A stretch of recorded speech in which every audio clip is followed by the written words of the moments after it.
Hello, everyone. Good morning, good afternoon, depending on where you are.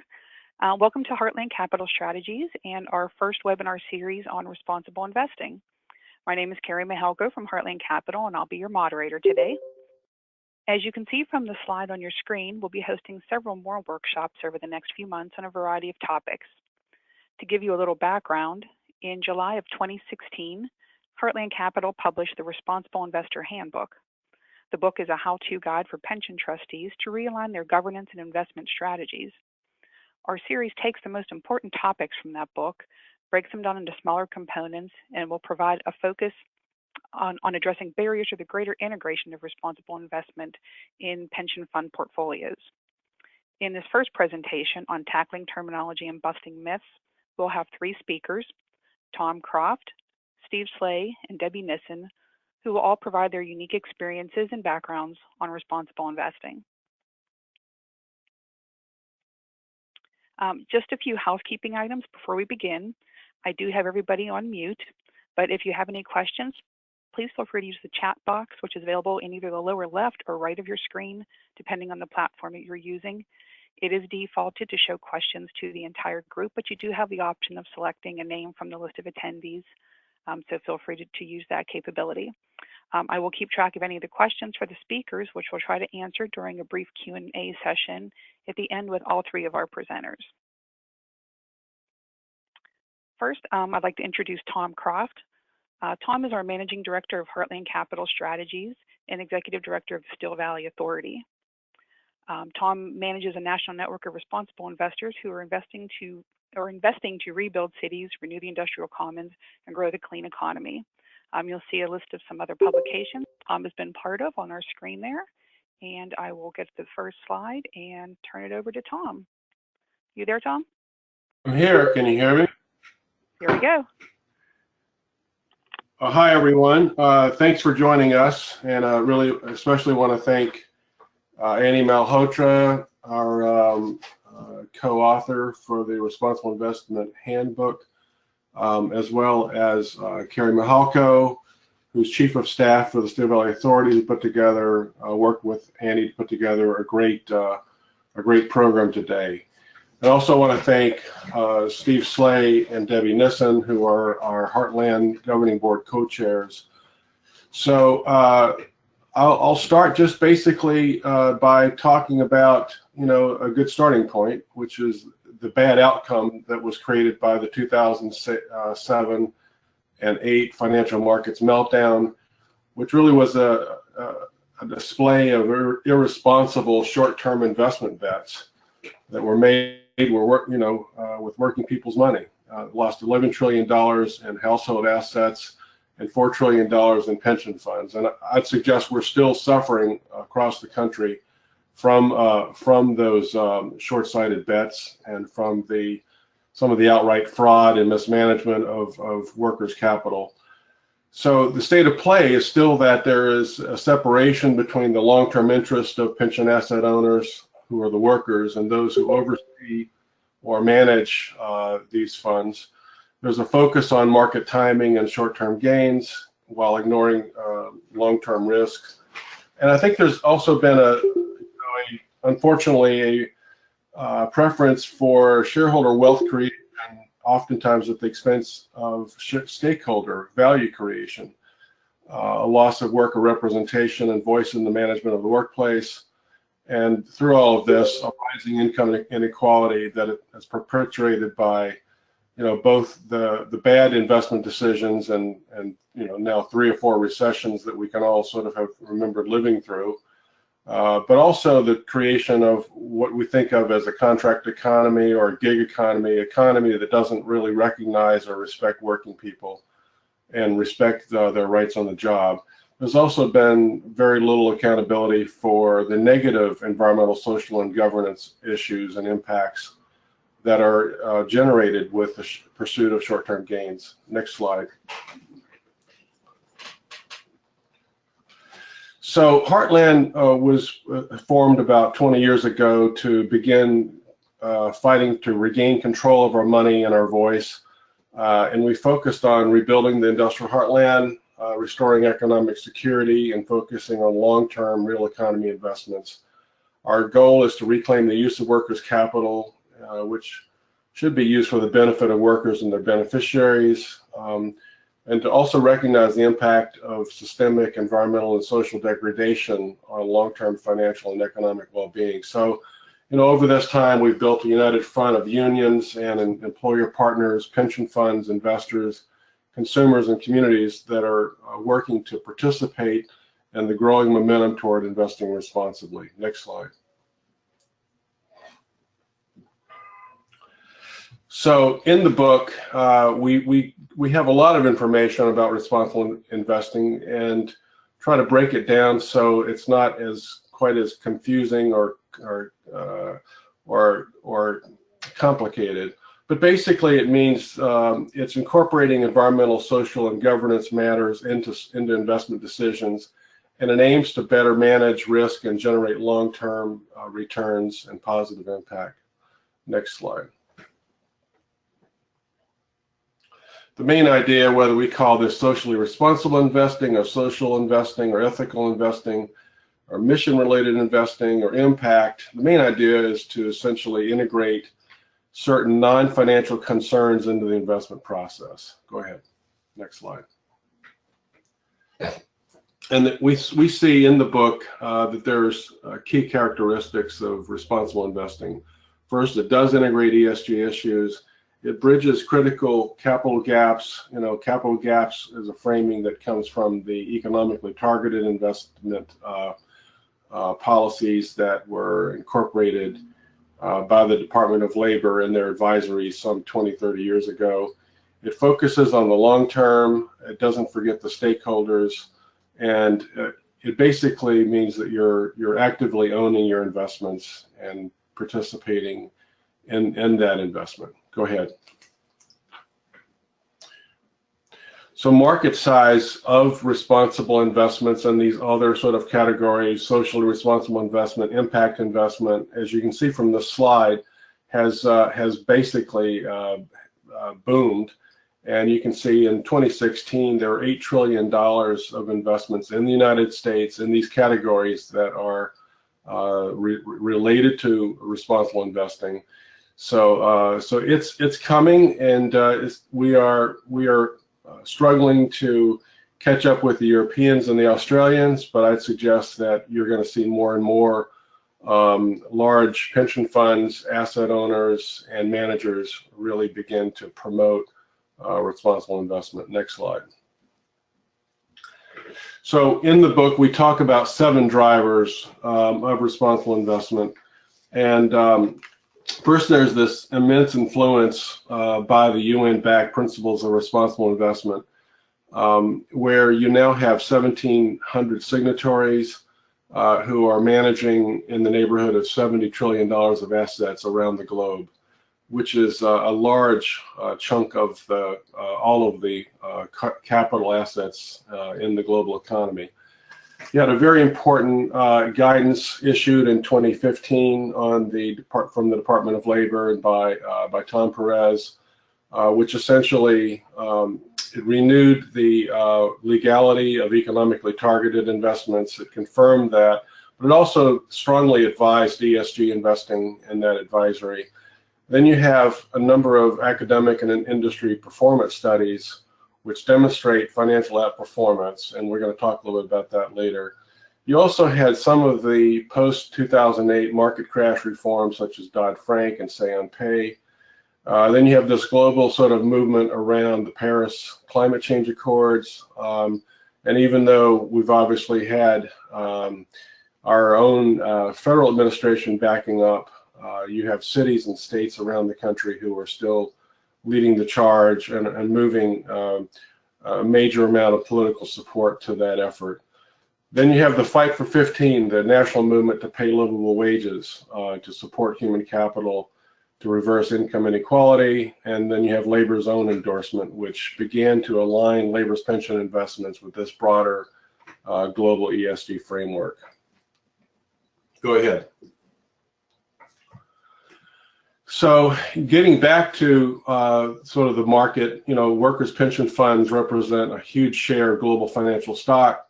including $36.4 trillion in pension assets and 22 major pension markets globally. 62% of that is in the US alone.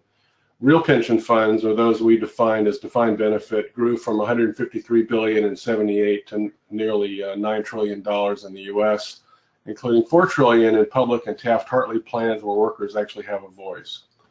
Go ahead. So what we say in the book and what we talk about as we go around the country meeting with pension trustees and labor unions and companies is that workers need to exercise this voice, this collective influence, as both stakeholders and shareholders to change the state of play. As major shareholders of companies, pension funds should seek to positively shape, what's going on in the company, workplace issues, environmental governance, and community practices of these companies through activism. As stakeholders of companies, workers through their pension fund investments should also seek to include stronger ESG policies in the management and use of their pension assets, and we suggest they do that as a collective voice or through their unions, through union bargaining. Next slide. In this presentation, we're going to talk about some of those headwinds and some of the myths that have continued to hamstring pension trustees. We know that in some pension funds, some of the consultants and pension managers and lawyers don't share the same investment outlook as trustees and workers. There's oftentimes this herd mentality and this sort of focus on short-term gains, so that working people and those who are promoting responsible investment are told that, if you do this, you're going to get in trouble. There's a fear, actually, that responsible investing compromises financial returns. There's perception that responsible investment is unfeasible, is perpetuated by a lack of knowledge among trustees. And there's also just a general lack of inclusion of ESG research and analysis in investments and financial education. Next slide. But the history of financial responsibility and socially responsible investment is not a new concept. It dates back to Jewish law, later mandated under Islamic finance. Even in the West, Methodists and Quakers have been, investing in ways that tried to ensure that their investments were respected and that people were respected. So you actually saw many investors in the Civil War begin to pull money out of companies that engaged in the slave trade. In the 1850s in Europe, especially in places like in the Netherlands, the Dutch unions were investing in social housing. In the 1920s in the US, the garment workers were investing in settlement housing. And then it began to pick up steam in the US in the 1960s in response to the Vietnam War, to civil rights, to women's rights issues. A lot of focus in the 70s on labor management issues, revolt against apartheid in South Africa in the 1980s, which really brought many of the institutional investors into the fold. In recent decades, we've had a lot of focus by these large investors in things like human rights, environmental disasters, the corporate governance scandals, and climate change, as well as some of the bad investments made during the recession. So you're seeing, a gathering of investors around the world on this, especially now, more so in the U.S. than you've seen before. Next slide. Myth 2, that responsible investing runs afoul of fiduciary duty. I think the best guidance on that is the 2015-01 guidance, which reconfirmed the legality of ETIs, but for the first time really pushed investors to consider ESG matters. At the global level, the global trade unions have repeatedly emphasized that trustees, in keeping with their fiduciary duty, should promote and not weaken workers' fundamental rights to freedom of association and collective Coming back to the Department of Labor ruling, explicitly states that plan fiduciaries should appropriately consider factors that potentially influence risk and return, and that ESG issues may have a direct relationship to the economic value of the plan's investment. In fact, Fiona Reynolds, a friend of ours who is the managing director of the UNPRI, has said that we found that failing to consider long-term drivers like ESG is actually a failure of fiduciary duty. Next slide.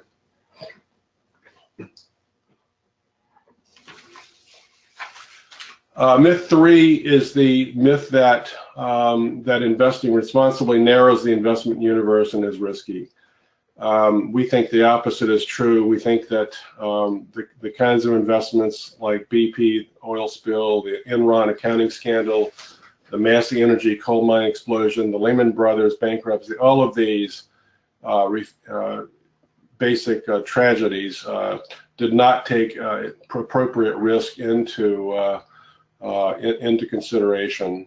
And so in fact, there's a ton of momentum galvanizing around responsible investment, buoyed by technology, by basic business principles, ethic business principles, by financial scandals and meltdowns, and changing investor and consumer expectation.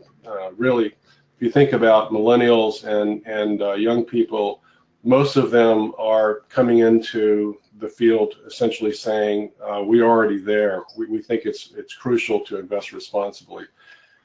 We've also in the book talked about the investment opportunities in untapped markets. So we'll talk a bit more about that shortly. Next slide.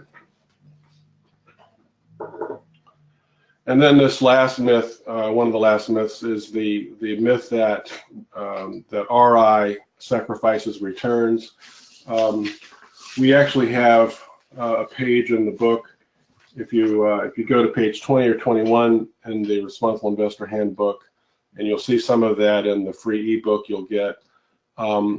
There are meta-studies around the globe, and there are now hundreds of studies that have been brought together to essentially show that responsible investment actually more than often leads to financial outperformance. So the findings are more clear every day, and every day there's a new study coming out. So this has really been, you know, a bogus claim that I'm not sure why it continues to hang around, but we need to push back on that and let people know that if you do the right thing, you'll do the right thing. Next slide. And then myth 5 is the myth, and there is some merit to this myth, but the myth is that it's difficult to implement responsible investment. And it's true that it takes additional legwork, you know, it takes additional due diligence, but you know, you've got to do due diligence every time you make an investment. The good news here is that there is a ton of resources available through investor coalitions like the UNI and Ceres, USSIF, and even International Foundation, which is beginning to include some of this information. Global trade unions and national unions like the AFL-CIO are increasingly supporting this effort. I guess the best way to think about how to move into responsible investment is to seek other investment peers who are already doing it. And once you do that, you know, you'll find out that there are many different tools to implement ESG, and there are a number of different very fantastic programs that you can use to bring that process into your own pension fund or your own institutional investment house. Next slide. So as I mentioned, young people are essentially working and making sure that their work is going to reflect a responsible investment lifestyle. So you're already beginning to see that that young people who are beginning to join into the investment world want to preserve the environment, ensure that they have a voice in the workplace. We had a great set of students this past summer at Georgetown University who are becoming part of our new Heartland Fellowship at Georgetown University, and you can find out more about that on the Heartland website. But we're hearing these kids are basically demanding that companies they're working with, that they go into or they're buying from, begin to consider all of these things. Next slide. So a last plug for the handbook. We've had a great time of working with our publisher across the sea, as it is, the Greenleaf Company, which has now been purchased by Routledge, which is one of the larger responsible investment business ethics publishers in the world. But you can get the book through the Heartland website or through the Greenleaf Routledge website or through Amazon and other locations. Next slide. Just as a overview, Heartland's been busy. We've been out promoting regional roundtables and Heartland road shows around the country. We're working, as I mentioned, on this new fellowship program. We've been out doing education at pension trustee events, promoting our books, promoting research papers, and through our newsletter, our website, and social media, which you should sign up for if you don't see that. We are communicating the best practices in responsible investment. Next slide. So please join us. We've got some contact information there, and we'll move on to our next speakers. Okay, great. Thanks, Tom. Next, we're going to bring on Steve Slay. Hopefully, Steve, are you there? Yep, I'm here, Carrie. There we go. Okay. And Steve Slay is with Slay Strategies, and we have a little bit of background information here on Steve that we will share with you shortly. There we go. And Steve, did you want to talk a little bit about yourself? And I know you and Tom are going to have a little bit of a conversation here about some best practices. Sure. Tom, do you want me just to go ahead and give my bio, and then we can jump into best practices? That sounds great, Steve. Thank you. Thanks, buddy. Hope everybody is enjoying the first webinar that we're doing here, and Carrie and the team put together a nice presentation, and hopefully you'll join us for the remaining sessions. I've been in this field for close to 40 years. I remember, remembering coming back from a meeting in New York I had yesterday. I was remembering a contract review session with my local union, IAM Local 126 in Chicago, back in 1977, where we deferred 25 cents an hour into the IAM National Pension Fund. And I put my hand up and said, I'd rather have that money in the paycheck. And one of the more senior guys put his hand on my shoulder and he said, you'll appreciate later on that we did it. And in fact, we got the 25 cents, it went into the pension plan, and he was right. I appreciate the fact that it went in there. So I started off as a machinist back in the 70s, worked at the trade for 11 years, was the recipient of the IAM scholarship, went to the University of Massachusetts, Harvard, the City University of New York, got a BA, MA, PhD, taught at the City University of New York for a while on labor relations and the sociology of work. And then I had the great honor of going to work for first the Teamsters and then for the Machinist Union, back to my home union, where I was the Director of Strategic Resources in the 1990s and early 2000s. It was during that time that we really developed a strategic approach to both bargaining and to how we thought about the leverage that the union had. You know, any of you who have followed the industrial landscape know that the 90s and the 2000s were the beginning of a precipitous decline in manufacturing jobs in the U.S. And so we were playing defense much of the time at the IAM, as with the other industrial unions. We decided one way to go on the offense was to look at ways that we could leverage our capital. We had significant resources in a multi-employer pension fund, and so we looked to reach out to private equity firms who were interested in investing in IAM represented facilities. And during the period from the late 90s until I left the IM in 2006, we did something like 40 transactions with private equity firms that were all job savers, and for the most part, out of those 40 deals, virtually all of them made money for the private equity folks and for the IM pension fund. So it really was looking for the win-win-win scenario.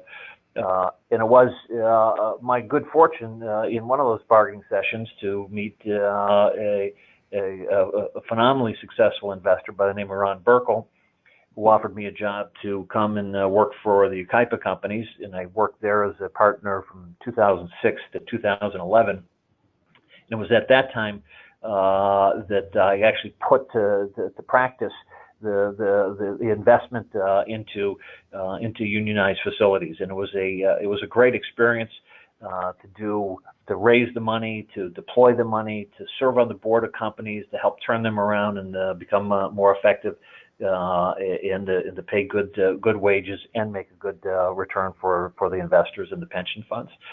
I then went back to work for the machinist as the head of the IM National Pension Fund. So it came around full circle. I went from being a member of the union and a participant in the pension plan to strategically thinking about bargaining and getting more money into IM represented companies, to actually managing a $12 billion pension fund.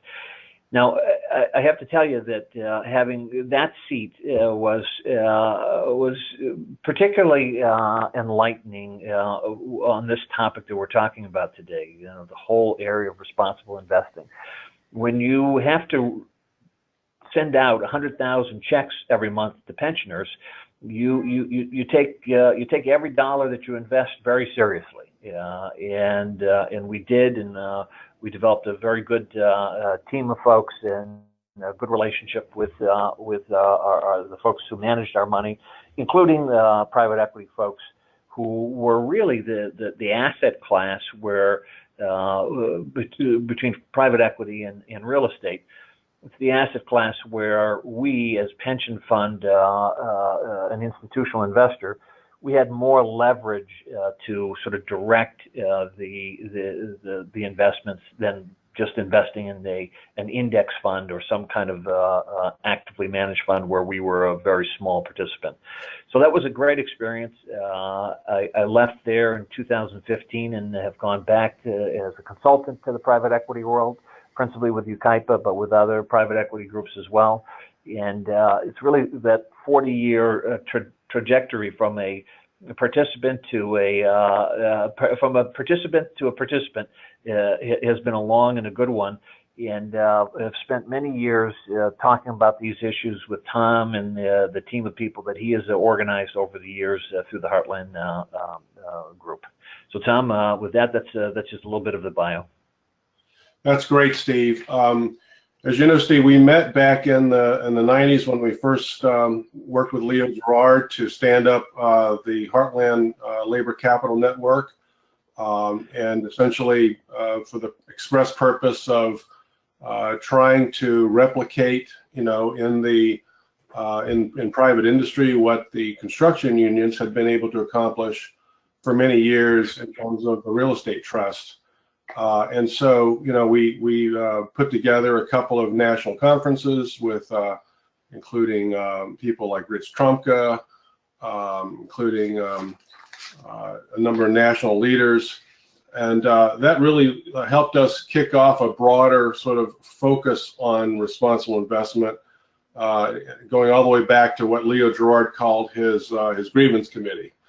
Right. So. Right. So, Steve, what's your view of how the scene has changed? It seems like you know, we started out where people may not have even wanted their names to be known publicly that they were talking about this because of some of the fears back in the 90s that were as a result of some of the Republican Party attacks on ETIs and on the Department of Labor. Do you want to, as one of the co-chairs of the governing board, along with Debbie Nesson, you want to maybe reflect on how far along we've come? Sure, Tom, and it's interesting the path of the writings, the three books that have come out of the last 20 years or so sort of do map the trajectory of what we've tried to do. You know, that first one, the Working Capital, The Power of Labor's Pensions, came out in 2001, and that had an introduction by Leo, which I was just rereading the other day. And if you think back 20 years before that, my good friend Randy Barber with Jeremy Rifkin wrote a book called The North Will Rise Again, all about how pensions can be a key source for making society a better place. And, you know, if we fast forward from there through the 90s, we then, of course, had the financial crisis, which you know, correctly identified as being not responsible investing, come home to roost. In the book that you guys did, Up from Wall Street, the Responsible Investment Alternative was a terrific compilation of ideas around what went wrong and how to put it in the right place. And now with the Responsible Investor Handbook, really a how-to of doing responsible investments. But I do just want to reflect back on this journey that I've been on from a member to a bargainer to a manager of money to an investor, that these roles are not incompatible. And one of the things we really need to look at, you know, it's very easy to say, you know, paint Wall Street with a brush to say all of Wall Street is bad. Well, the fact is, as your numbers show, Wall Street is workers' money. And so we need to find a way as advocates for workers in a better society to get control of that money and to find ways to invest it in productive enterprises that will give good returns. As I said, I woke up at the end of every month, you know, in a sweat, saying like, are we going to be able to pay the 100,000 pensioners this month or not? And as we're coming out of the financial crisis, some pensions had a very difficult time doing that. Right. Really good point, Steve. Anything else to add? I guess we're going to be turning it over to Debbie Nissen soon. Anything else, Steve, to add? No, the only other thing that I would add is that I think that we should all, you know, tread carefully in this area, but deliberatively. It is not easy to find great investments. I was just really struck by a figure that I read in the newspaper today, that in the United States there are currently 3,671 publicly traded companies. In 1996, 20 years ago, there were 7,322. So we have lost just a huge number of publicly traded companies, and for pension funds, this poses a real dilemma about how to participate in a market where the number of companies overall have not gone down. It's just the publicly traded companies have. So we need to find ways to participate in the private markets, because there aren't enough publicly traded companies to have the proper diversification and get the kind of returns that we need to provide pensions that people expect. That's a really good point, Steve. Thank you so much for your comments and your great work. So we'll now introduce Debbie Nissen. Debbie is the other co-chair of the governing board of Heartland Capital Strategies, and she's been serving that role for the last 2 years. I think there's a bio on Debbie, which we could go to, and my strong happiness in introducing Debbie is that I met Debbie 4 or 5 years ago when we were writing the Up from Wall Street book, and she was working at Amalgamated Bank. And then we followed Debbie as she also moved over to Ullico, and actually began, after many years of real estate investing, began working on a new infrastructure fund design there at Ullico. And so, so Debbie, thank you, and welcome to the webinar. Thanks, Tom. Happy Friday, everybody. Well, Steve, I beat you. I've been in this business 43 years. Very happy to be, and very happy to be involved with Heartland. I knew when I first met Tom and the first books that I read, I knew that he was on the right track and that we all needed to work together. And trustees are the hardest working people I've ever met, and as we all know who are particularly in the labor movement, they wear 20 hats, and this is a very important hat, but they only have so much time to devote to it. I really think this handbook should be in every trustee's pocket, and I hope that eventually it gets there, and I'm sure over the years we'll update it. I hope I can be involved in that. But I'm also very excited about the fellowship with Georgetown, because the whole idea is, yes, we need to educate the trustees, and that's a continuing process, but we also need to educate the next generation of investment managers and consultants and attorneys. And I think this is a great start, and we had a very successful program, and we have already received a lot of interest for next year, so that's very exciting. I started out at the International Brotherhood of Electrical Workers. Fortunately, in the investment department, I was the secretary and really fell in love with real estate and the investment world. And they put me through school. I went to University of Maryland, got my business degree, and then decided I wasn't ready to stop. And I went on to Johns Hopkins and got my master's in real estate finance. That was, a great experience, and I was at the IBEW for 25 years, and on the investment side was the investment manager when I left and decided to start a new fund with Amalgamated Bank. Everything I've been involved in my whole career has been responsible investing and requiring 100% union labor and workers' rights. And once I moved to Ullico, in addition to the infrastructure fund, there are other products there that are responsible investments as well. So yes, I decided to take a little break last year, and I've been retired for a few months, but I am consulting for Ullico, and I stayed very active in Heartland and hope to continue to do so. Do you want to go to the next slide? Or do you want to ask me some questions? Yeah, I just wanted to mention, what a great trajectory as well, starting in the back office of the IBEW. Debbie, if every investment manager, on the scene had come up through the ranks like you did, I think we'd have a much more trustworthy universe out there. So. I know you're going to talk a little bit about Ullico, which has been one of our great partners, and especially with the support of Ed Smith over the years. So please let us know some of the great work that Ullico is doing. Okay, and I don't want this to be a pitch, but I want to say that for those who are skeptical about responsible investment, and it's not the new kid on the block.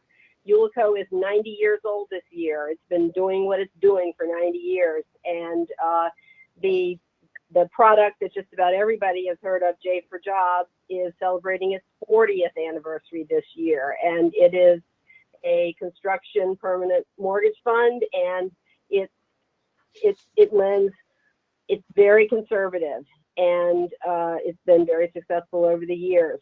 Let's go to the next slide.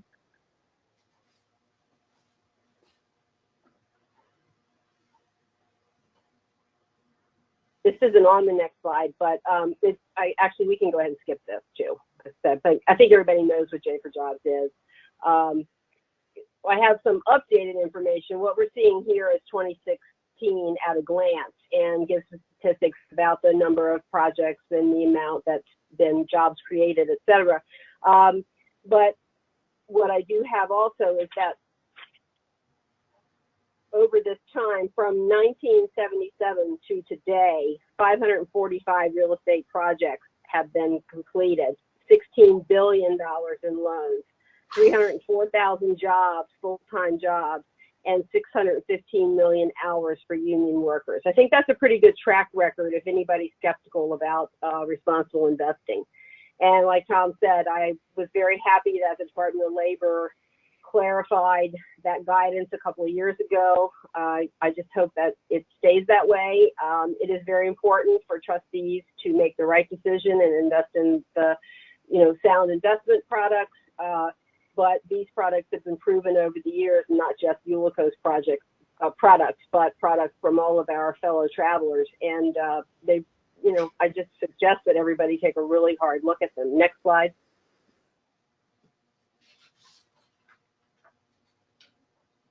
And so it's projected, and this is gets a little bit more down into the details. A project in New York City, for example, that was financed in 2016, created a $75 million investment, $1.5 billion participation in a loan, and 100% union labor. It's estimated that it'll generate 4,640 jobs and 9.2 million working hours with $687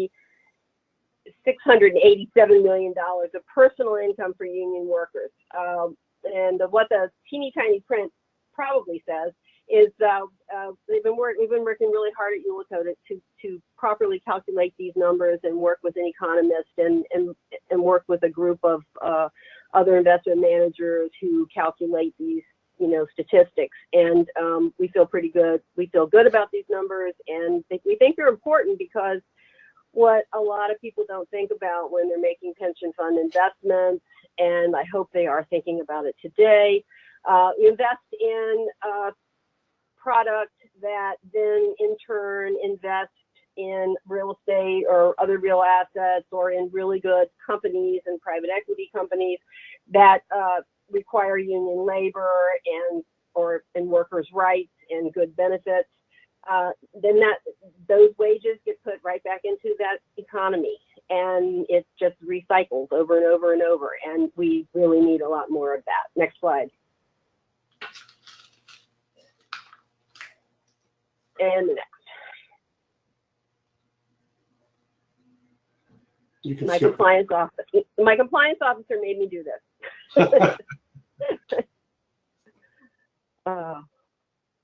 Next.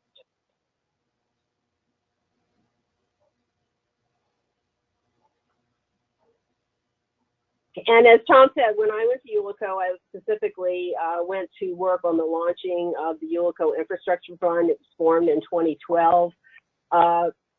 Statistics, I had lunch with Ed Smith the other day, and I told him I was going to quote him, which I do often, as he likes to say, everybody's talking about infrastructure, Ullico's doing it.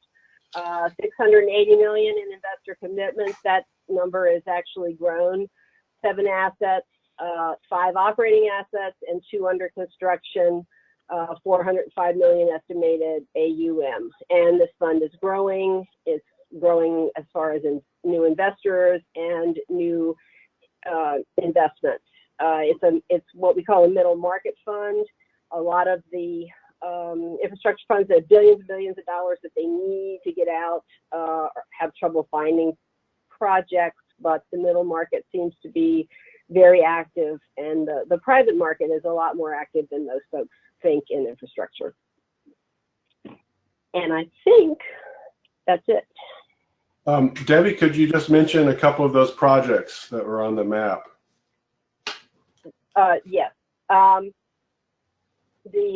first investment was a public-private partnership, which is sort of a feat in itself because those aren't easy to do in the United States. It's a wastewater treatment plant in Rialto, California. That's in San Bernardino County. And that has been very successful. There was a lot of controversy over the work that needed to be done there and what some folks considered privatization, the raising of rates, the local building trades were getting involved in this, and Ullico went in and met with everyone and have developed a really great working relationship, and it's been a very successful investment. There's a wind farm in Hawaii There's some solar investments. There's a power plant in Ohio. I don't know a lot. I'm not allowed to talk about a lot of the specifics, but it is, and some electrical transmission lines. So it's as diverse as it can be in the environment that we're in. Right. And most of these have responsible contractor policies attached to them, right? Yes, the Ulico Infrastructure Fund is a very strong responsible contractor policy, not only for, say, in new construction, 100% union labor, but in operations, maintenance, purchase of, union-made components, if possible. So yes, it is very thorough in that respect. Great, that's fantastic. So thank you, Debbie. Any other sort of comments, Debbie, before we turn to questions and answers? No, just I wish more people would participate in the future. I hope you all buy the book. Christmas is coming. Buy presents for all your trustees. I think it's way under $25, so you don't have to worry about the gift rule. And thank you all, and happy holidays. Thank you, Debbie. And Carrie, do you want to just talk a little bit about the free ebook that'll be coming out? Sure. Yeah. What we'll be doing is we'll be sending out to everybody who attended today a PDF of our mini ebook covering a lot of the same topics that were discussed today, as well as some more in-depth information from the book. I did have one question that I can share. If the question that came up on here was, have you encountered challenges in implementing a responsible investment mandate with union public pension monies?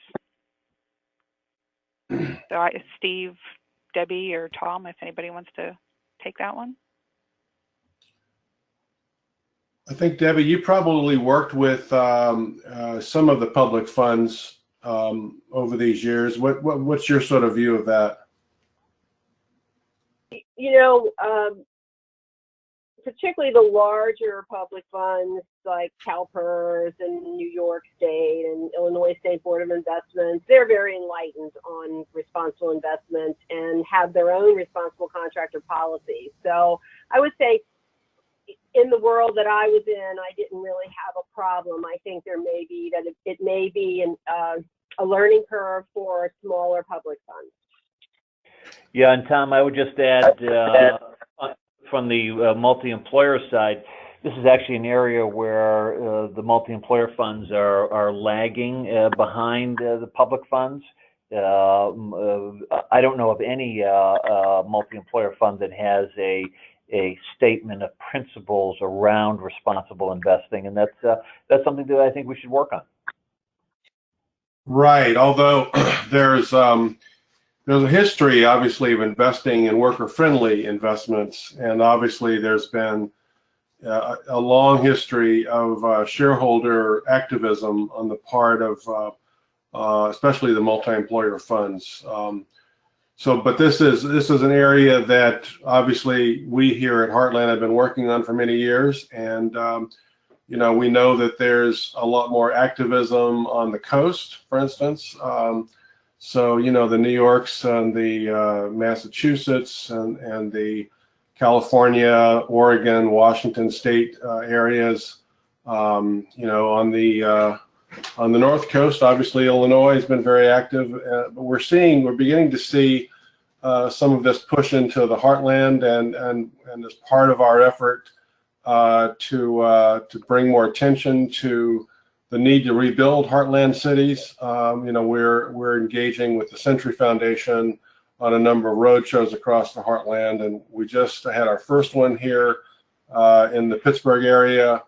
And one of the speakers, besides Leo Gerard, was Ted Chandler of the Housing Investment Trust. And the Housing Investment Trust, for those of you who have not heard this news, has made a commitment to invest $2.1 billion in 9 Heartland cities. And so we're actually going to be doing a lot of work in cities across the next 2 years, including Cleveland, Chicago, Detroit. You're welcome to join us, so let us know if you'd like to be part of that. where we actually can sit down with local mayors and local pension trustees, local business leaders, and labor leaders to talk about how we can begin to mobilize capital to reinvest in our own communities. Any other questions, Carrie? Yeah, I do have another question here.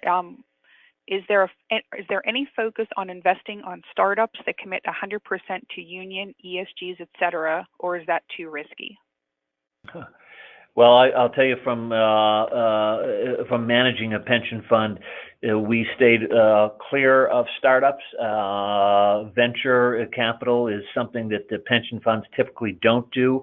I think it's an excellent question, though, and one that we should be looking at, particularly as some of these startups, they're coming, as I mentioned, there's fewer and fewer publicly traded companies. A number of IPOs that come to market or actually have been in business for quite some time. So I actually think that investing in partners who are looking at the next generation of jobs that's something that we should be looking at. But right now, most pensions would shy away because the risk is too high. There is more investment in Europe in what are called impact investments. And so you're beginning to see, again, as these sort of trends start to build, I believe you'll start to see more and more of that kind of that interest in the U.S. Obviously, folks like the SIF group, Social Investment Forum, and others have been sort of leading the charge in that arena and have been working with unions and pension funds for the last several years on a number of different fronts. And so I'm hopeful that you'll begin to see, very structured, dedicated products which are focused on this sort of the smaller business sort of field of impact investments. And I think, what the data has been showing in that, I mean, you're starting to see some global, some of the global banks, in New York City are backing some of these products and investments. So I think it probably won't be long before you begin to see a lot more activity in the pension world. Carrie? Great. Yeah, I did have one more question for Debbie. I'm not sure if Debbie were going to be able to answer this, but someone was asking, is Ullico looking to participate in any potential petrochemical related projects since Shell has begun construction of a cracker plant here in Beaver County in Pennsylvania? I am not aware of. Okay. Yeah, I don't get to sit in on the pipeline meetings anymore, so I am not aware. But I'll certainly ask the question. What we do know, Debbie, is that many of the investors who are investing in infrastructure through some of these hybrid investment vehicles today, are certainly focused on renewable energy, and that's one of the categories, obviously, that Ullico's fund has been focused on. So, so I think you'll see as time goes on more and more investments in energy. And I think there'll be, hopefully, there'll be some, some due diligence. So we're making sure that we're investing in companies and in energy. We're not making the same mistakes in terms of firms that have kind of ignored governance warnings. Firms like BP, which and other energy companies, which have had some of the disasters that have caused, that have cost human life. So. So back to you, Carrie. Okay, we'll do one last question to wrap it up here. We had a comment that it's nice to learn that responsible investing can make positive returns. What has been your personal experience in this regard in terms of investments you have made or been part of? Right, I will speak to that. As I mentioned, back in the 90s, when I was still working at the IEM, we encouraged the National Pension Fund to move into private equity, into labor-friendly private equity. Now, that asset class wasn't entirely labor-friendly, but it was mostly labor-friendly. And over a 15-year period, from 2000 through 2015, it was the best performing asset class that the pension plan had by more than 300 basis points compared to the next closest asset class.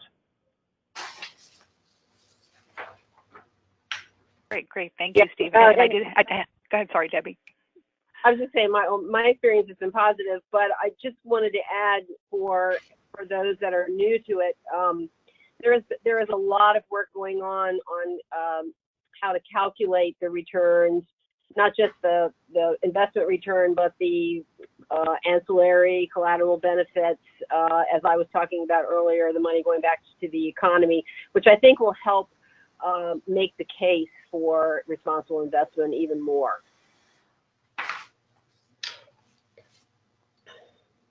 Okay, great. Thank you, Debbie. I did have one final comment that came in from somebody about the question about the startups. It would be helpful if impact investments were made to include a labor union component. Yeah. Okay. All right. Well, that was everything. Thank you very much for participating today. Thank you to our speakers. And again, we have our next webinar that'll be coming up in December. Responsible Investing in the Labor Movement, a Love Story, and we hope you can join us. We have recorded today's session, and it will be made available as well as the slides via email and on our Heartland website, and you will also be getting that mini book in your email. So thank you very much, everybody, for participating. And thanks, everyone, and come back.